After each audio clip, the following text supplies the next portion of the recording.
Muy bien, hermanos, buenos días.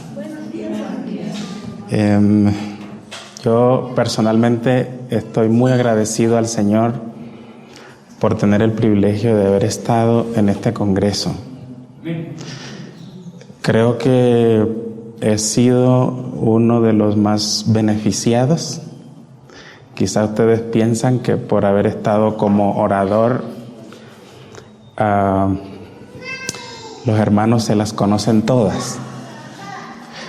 Pero en realidad, al compartir con ustedes y escuchar las distintas ponencias de la palabra de Dios, es necesario reconocer que Él en su bondad todavía habla a mi corazón y yo quisiera responder.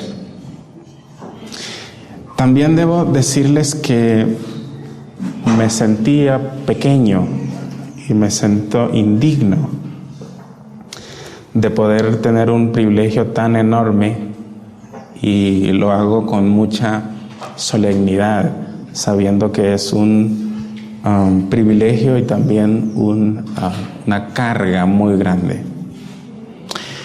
Debo mencionarles también que gran parte de lo que será mi presentación, el hermano Silverino mencionó grandes bloques del tema que quería presentarles. Hablé con él cuando terminó y le dije que quedé muy feliz porque va a quedar muy fijada en la mente de ustedes la idea de que la preparación para el tiempo de angustia la encontramos o la hacemos en nuestro día a día, y que la obediencia, la purificación y la santidad son la construcción del cristianismo día a día, y en base a esa experiencia nosotros seremos guardados en el día de la prueba, en el día de la angustia. El proceso del sellamiento, porque el sellamiento no es un acto, sino que el sellamiento es un proceso, o las cualidades para ser sellados es un proceso. Y entonces durante ese proceso nosotros nos encontramos hoy, y es muy importante que usted conozca que cada acción, que cada palabra, que cada pensamiento de todos los días construyen nuestras cualidades para ser sellados. Y en realidad la Escritura dice, hay una cita que es en torno a la que vamos a pensar en esta mañana. Se encuentra en la matutina El Cristo Triunfante, la página 83, y dice lo siguiente: recuerde el caso de Esaú. ¿Ustedes recuerdan a Esaú? Ese personaje bíblico. Ahora, hay un dato muy importante que dice esta cita con relación a él y a su carácter. Recuerde el caso de Esaú. Dice, él pasó la crisis de su vida sin saberlo. Qué interesante. Probablemente nosotros pensemos que la crisis la tenemos en el futuro, ¿verdad? Quizá pensemos que la crisis es la que viene, es la que está descrita allí, pero es muy probable, queridos hermanos, que usted hoy esté pasando la crisis más importante de su vida y probablemente no sepa.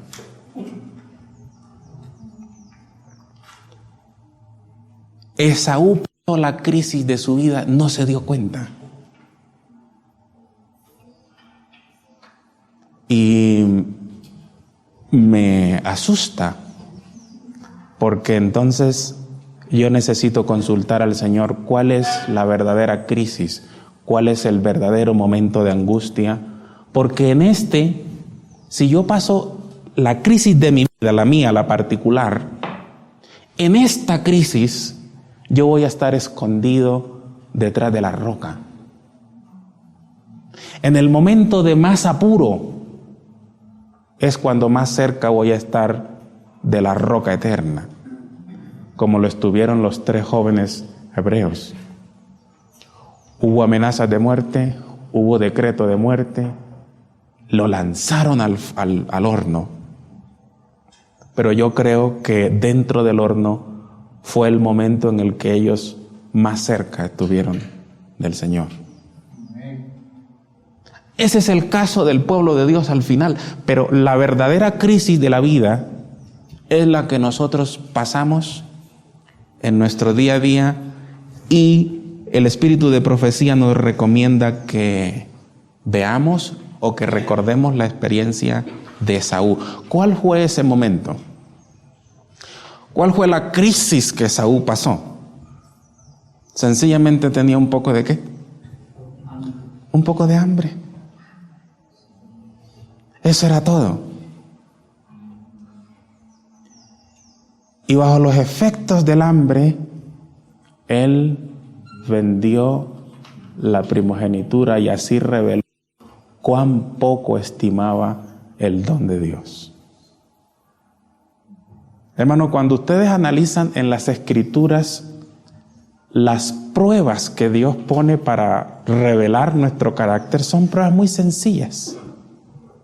Pero son esas cosas pequeñas las que dan evidencias de qué nosotros haríamos cuando nos encontremos frente a una situación más grande. ¿Recuerdan el caso de los valientes de Gedeón? El Señor dijo: llévenlos a las aguas y ahí los probaré. ¿Recuerdan?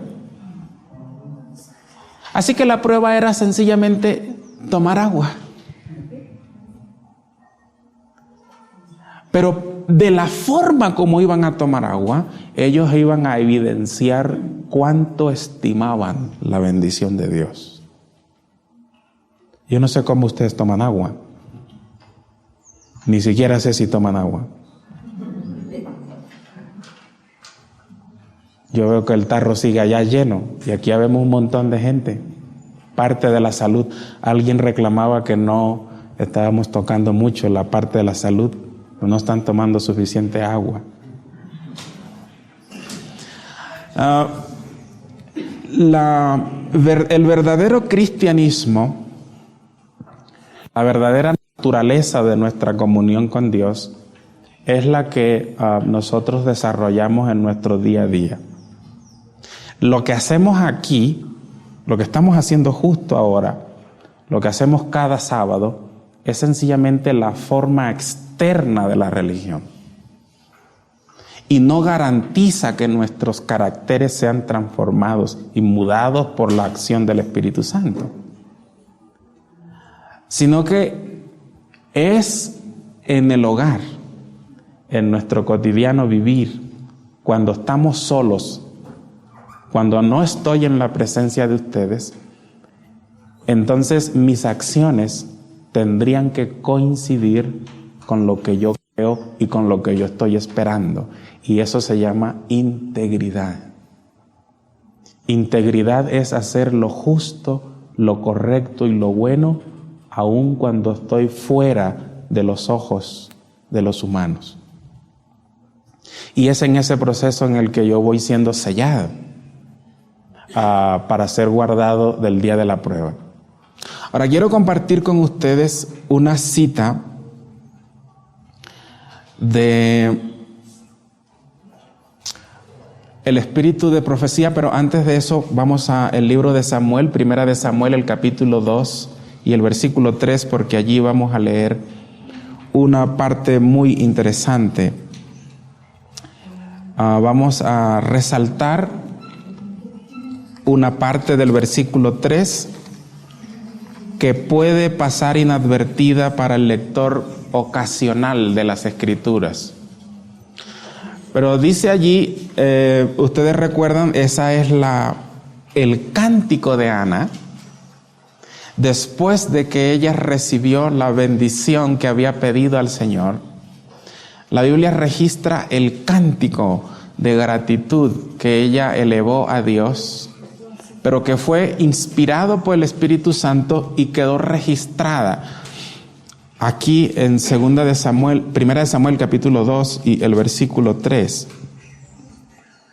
Dice el versículo 3: no multipliquéis palabras de grandeza y altanería, cesen las palabras de arrogancia de vuestra boca, porque el Dios de todo saber es Jehová, y ahora escuchen bien, y a Él toca pesar las acciones.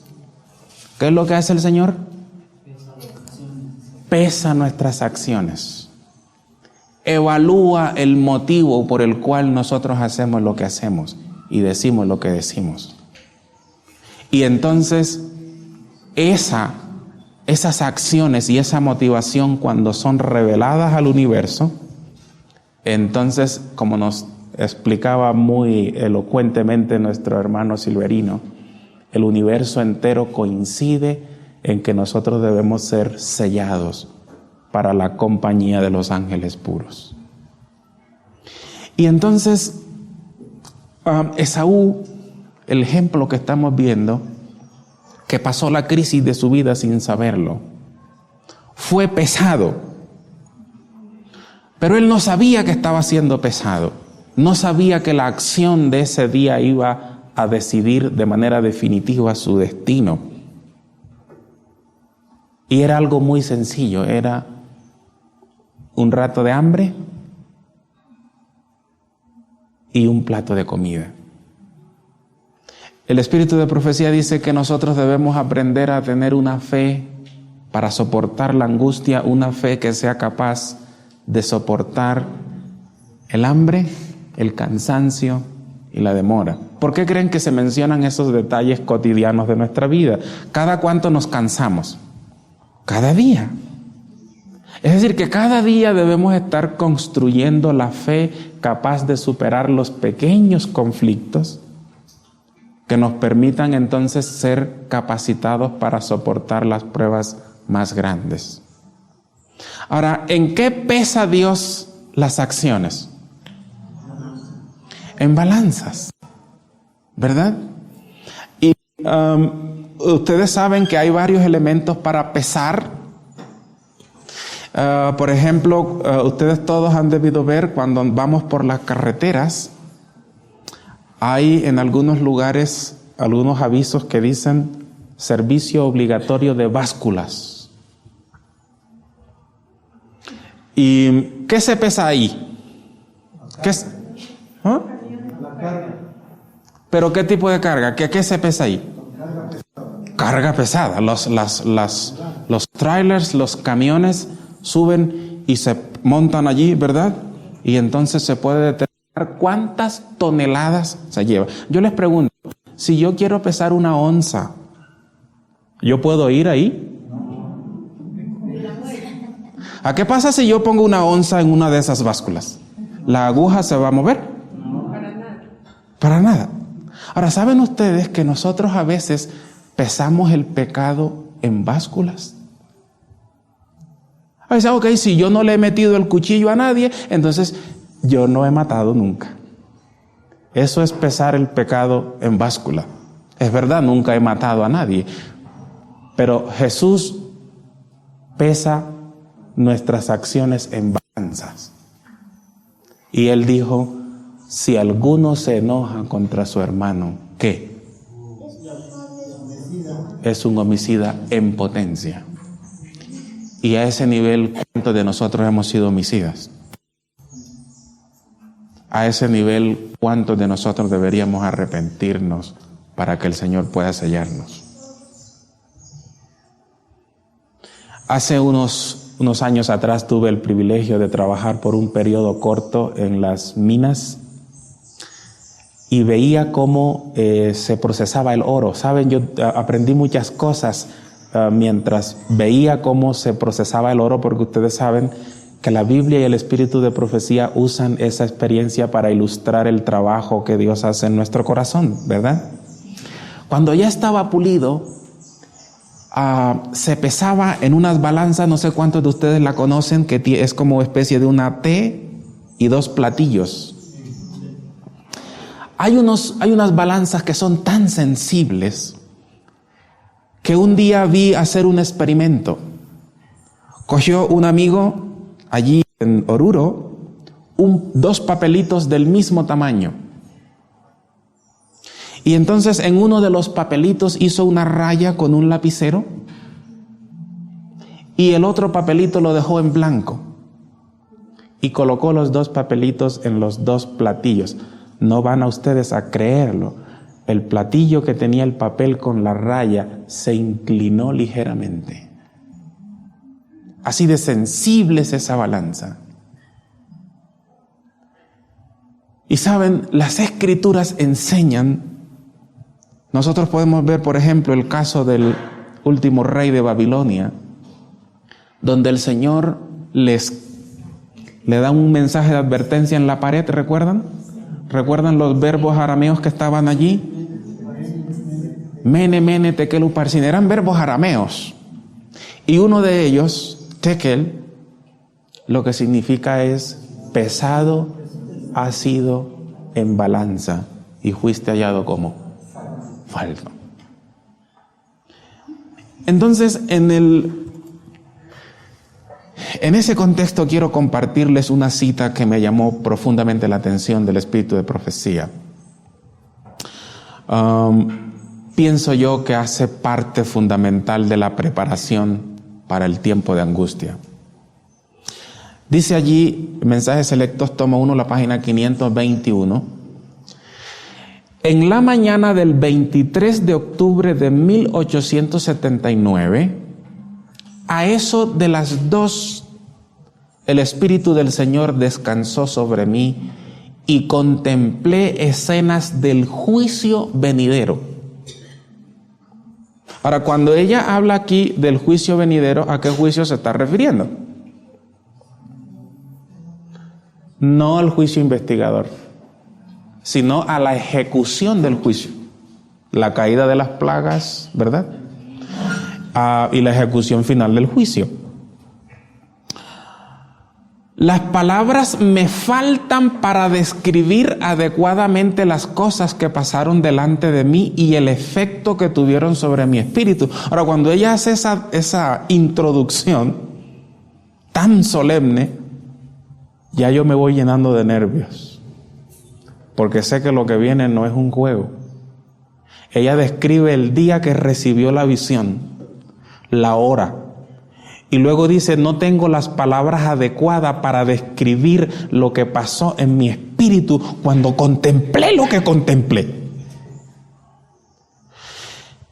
Ahora escuchen la descripción.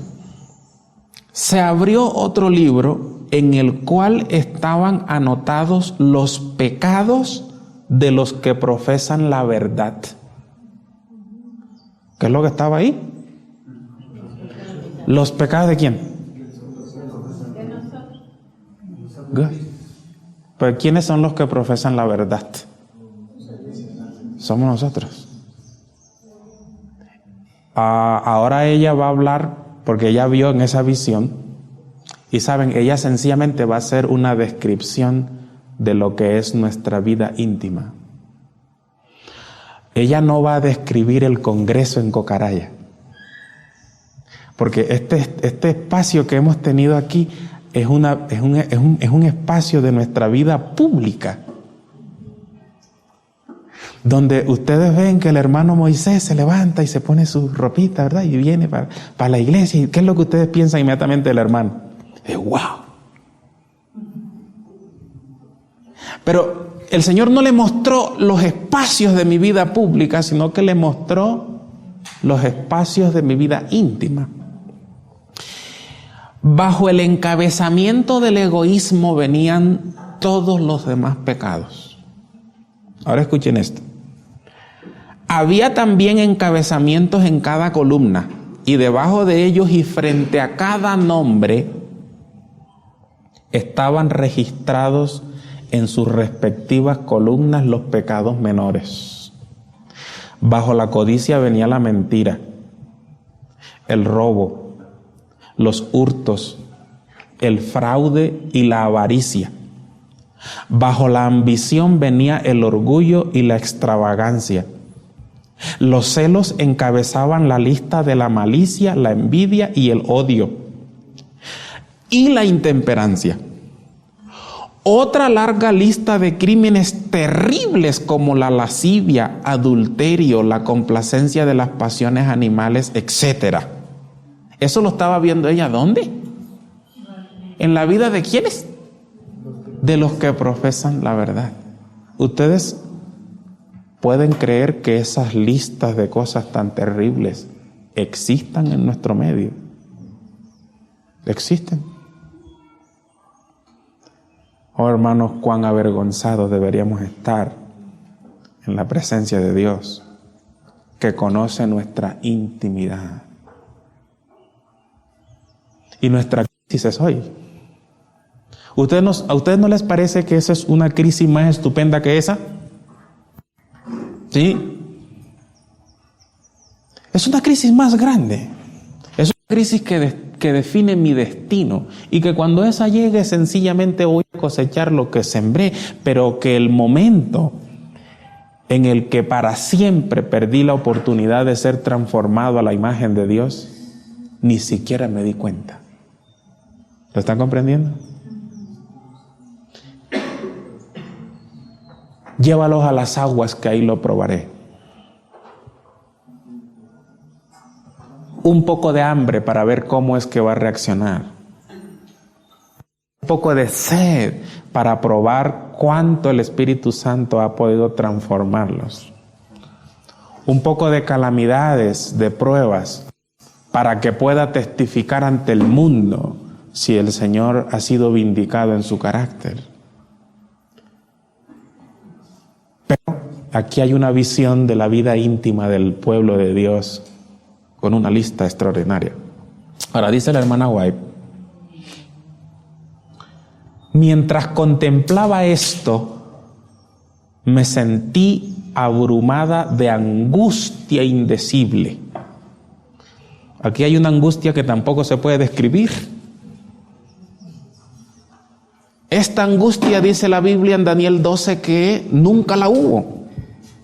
La hermana White dice que ella tuvo otra angustia que no se puede describir, y es cuando ella vio mi vida privada.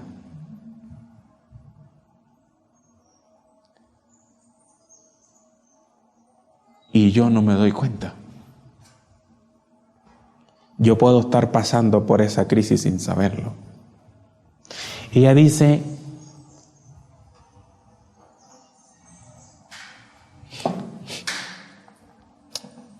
quedé profundamente abrumada y con una angustia indecible, y exclamé: ¿quién puede salvarse? ¿Quién puede ser justificado delante de Dios, cuyas vestiduras estén sin mancha? ¿Quién está sin defecto a la vista de un Dios puro y santo? ¿Podemos responder esas preguntas, hermano? ¿Podríamos responder esas preguntas? ¿Podría usted tener entonces esa confianza y esa seguridad de orar delante de Dios, así como lo hizo el rey Ezequías? ¿Recuerdan? Señor, he andado delante de ti con corazón íntegro. Líbrame en este momento de angustia, porque yo he andado en verdad. Hermanos, es ahora como nosotros enfrentamos la angustia. Es ahora el momento en el que nosotros debemos prepararnos para ese momento. Es el momento en el que usted y yo debemos hacer un alto, ¿verdad? Mientras escuchaba hoy en la mañana al hermano Silverino, y él leía esas citas contundentes del espíritu de profecía, donde ahí se decía: el sello de Dios jamás será puesto en la frente de un hombre o una mujer de labios impuros. Yo sentía vergüenza delante de Dios. Y he tomado la decisión, hermanos, yo he tomado la decisión de buscar una experiencia más cercana, más íntima con el Señor.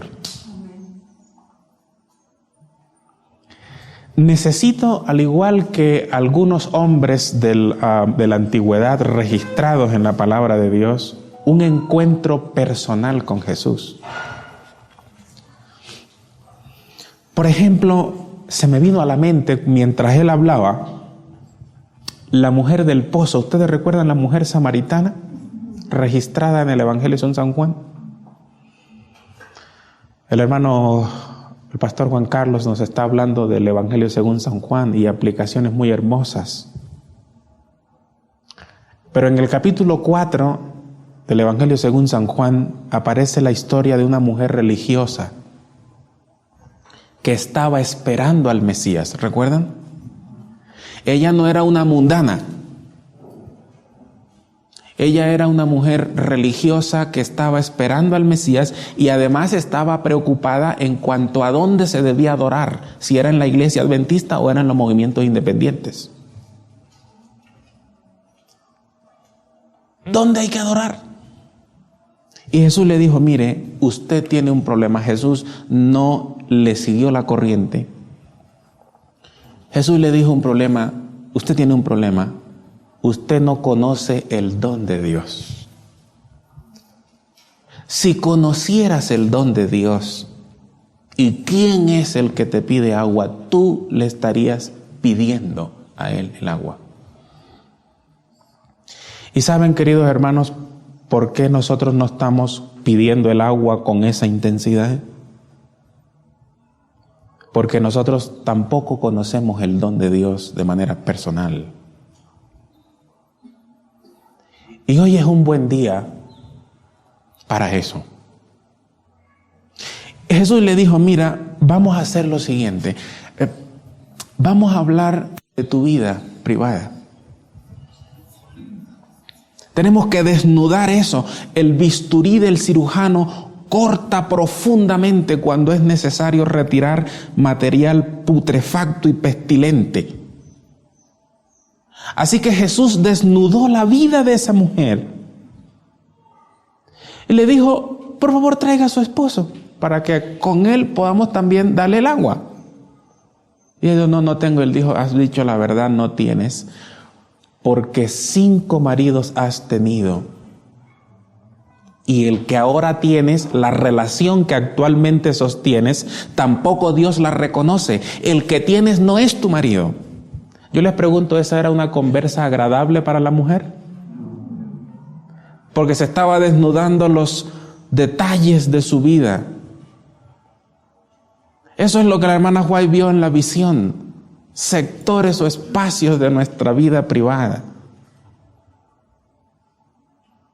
Pero era necesario que eso ocurriese para que entonces ella pudiese entender la naturaleza horrible del pecado.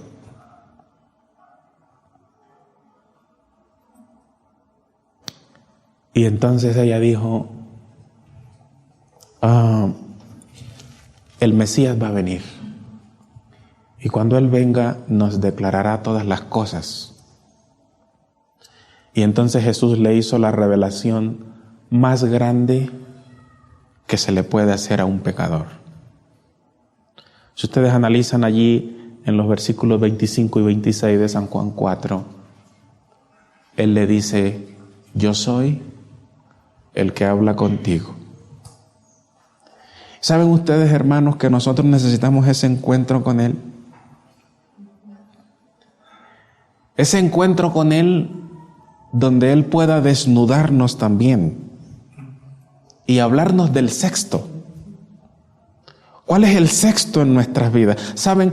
Para la mujer, los 5 que había tenido no era mucho problema porque esos ya estaban en el pasado. El problema era abandonar el sexto, el que actualmente acariciaba y del cual no quería desprenderse. Y saben, hermanos, nosotros hemos hecho avance en nuestra vida espiritual Muy probablemente muchas de las cosas en las que antes pecábamos ya no están en nuestras vidas. Pero tenemos el sexto del cual no nos hemos desprendido.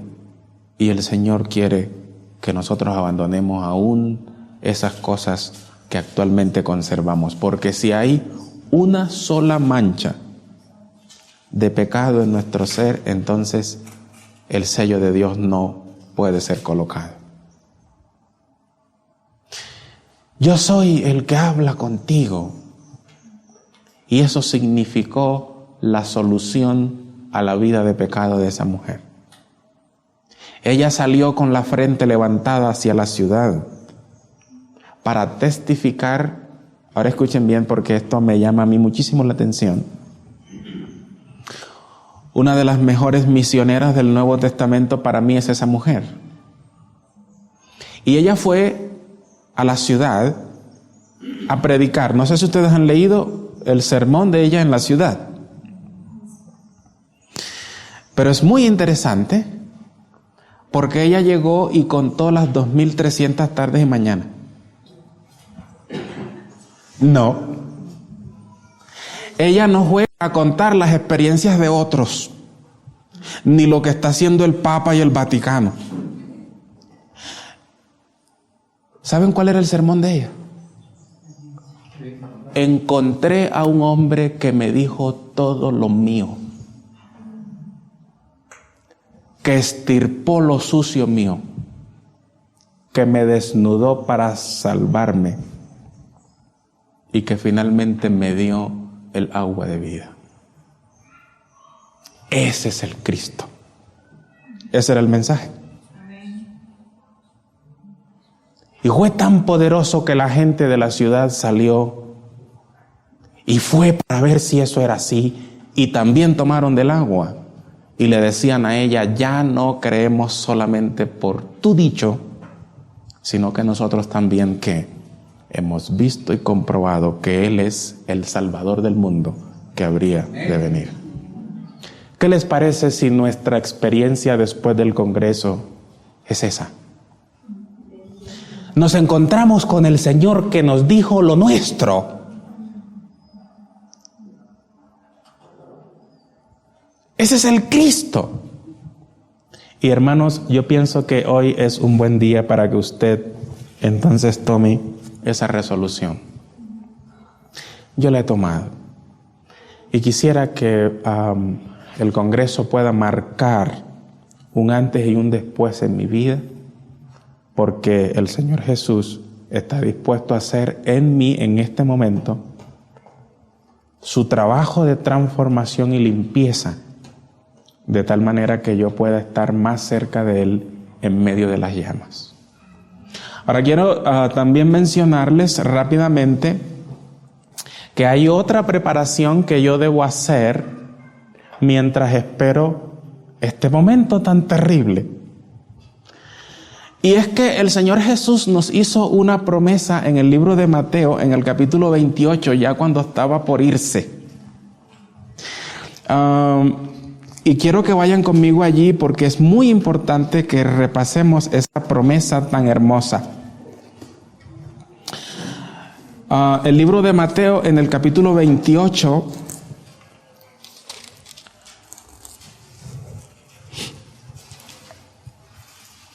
en la última parte del versículo 20, es decir, la última parte del libro, Él hizo una promesa muy hermosa. Que al libro de Mateo, el capítulo 28, la última parte del versículo 20 es una promesa que nos debe llenar de paz frente al tiempo de angustia. ¿Están conmigo ahí? Yo a veces leo mal intencionalmente para ver si están conmigo. Ahora Jesús dijo: he aquí yo estoy con vosotros todos los días hasta el fin del tiempo de gracia. Hasta el fin del mundo. ¿Quiere decir que Él estará con nosotros también en los días de angustia? Claro que sí, porque Él prometió estar con nosotros todos los días hasta el fin del mundo. Y eso es algo que debe llenarnos de paz. ¿Saben ustedes que el Señor no prometió librarnos de la angustia? Lo que prometió es estar con nosotros. Pero esa promesa se dio en relación ¿con qué? ¿Cuál es el contexto de esa promesa? La gran comisión. Yo no puedo esperar el cumplimiento de la promesa de que Jesús esté conmigo si yo soy un indiferente en la obra misionera. ¿Me están comprendiendo?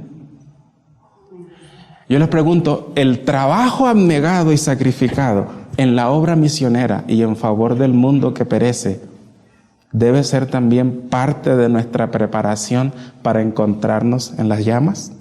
Claro que sí. O si no, ¿con qué base reclamaría usted la presencia de Cristo en el tiempo de angustia? Al igual que el rey Ezequías, nosotros podríamos orar: Señor, tú prometiste estar conmigo y mira que yo he andado fielmente en integridad y cumpliendo la obra misionera. ¿Cuántos estudios bíblicos tiene usted, hermano? ¿Cuántos tratamientos saludables está haciendo para que la gente conozca al que puede sanar también su alma? ¿Con cuántos de sus recursos usted está apoyando para que la causa del Señor avance y no se detenga? ¿Cuántas veces usted ha elevado oraciones sinceras a Dios para que Él bendiga y sustente a sus siervos que están transmitiendo su palabra? Eso es condición para que Él esté con nosotros todos los días hasta el fin del mundo. Dice allí desde el versículo 19, vamos a leer el 18 también para tener más amplio el contexto. Y Jesús se acercó y les habló diciendo: toda potestad me es dada en el cielo. Y esa parte yo creo que ustedes la pueden entender perfectamente, ¿verdad? Porque Él mismo lo dice, que Él venció y se sentó a la diestra de Dios. Pero la otra parte dice que le dio potestad también en la tierra. ¿Cómo ocurrió eso? ¿Cómo ocurrió eso después de su muerte, que toda potestad tiene en la tierra? Saben, las veces que estuve buscando esa palabra potestad o poder con relación a lo que ocurrió en Jesús, en el libro de San Juan, en el capítulo 1 y el versículo 12, dice que a todos los que lo recibieron, a los que creen en su nombre, les dio potestad, es la misma palabra, de ser ¿qué? Hechos hijos de Dios. Así que nosotros podemos salir en esa seguridad de que la sangre de Cristo nos da poder, nos da potestad de ser constituidos hijos de Dios, pero también podemos ir y dar esa buena noticia a otros, porque Jesús nos envió con autoridad. Por tanto, id y haced discípulos. Saben, la palabra allí es interesante, que la palabra griega para discípulos es matetes, y lo que significa sencillamente es relación, es contacto, es a través del testimonio, del ejemplo, como nosotros podemos hacer lo que Jesús nos dijo aquí. Pero en hebreo, la palabra para discípulo lo que significa es la vara de dirigir las ovejitas, el cayado. Y eso tiene que ver con la forma como nosotros debemos hacer la obra misionera o seguir el ejemplo de Cristo, que nunca decía anden, sino que Él decía seguidme, para que la gente siga nuestro ejemplo. Y luego la gran comisión continúa diciendo: id por todas las naciones, bautizándolos en el nombre del Padre, del Hijo y del Espíritu Santo, y enseñándoles que guarden todas las cosas que yo os he mandado. Y ahí viene la promesa que hemos estudiado: he aquí que yo estoy con vosotros todos los días hasta el fin del mundo. Hermanos, hay entonces dos tareas muy fundamentales que me gustaría encomendarles ahora. Quiero poner dos cargas en sus hombros. La primera es que busque un lugar secreto. Busque su Peniel, el lugar donde contempló a Dios cara a cara. Y entonces tenga una conversa muy amplia y sincera con el Señor. Hermanos, haga un registro, haga memoria de sus pecados. Avergüéncese de ellos. Y entonces pida, en virtud de los méritos de Cristo, el perdón y la sanidad completa. Y la obra del Espíritu Santo para que pueda darle convencimiento de pecado, purificación o transformación del corazón, la experiencia de producir los frutos de santidad y que también lo bautice en fuego para que usted pueda cumplir la obra misionera. Hermanos, las Escrituras dicen en Romanos 12 y el versículo 1 que nuestro culto a Dios debe ser un culto racional. Así que usted vaya y acepte la invitación que Dios le hace. Venid luego y estemos a cuenta, arreglemos. ¿Cuánto usted me debe? ¿Cuánto ha deshonrado mi nombre? ¿Cuánto le está debiendo al mundo? Estemos a cuentas. Si tus pecados fuesen rojos como la grana, ¿qué? Como la nieve, serán emblanquecidos. Es su promesa y Él no la va a faltar. Pero usted tiene que entonces, al igual que Jacob, luchar con Dios en oración, derramar su alma al Señor. Y si lo hace con la misma sinceridad y fervor con que Él lo hizo, tendrá el éxito y la victoria que Él obtuvo. Ahora, la segunda tarea que quiero poner sobre sus hombros es que usted debe sentarse y hacer una estrategia misionera.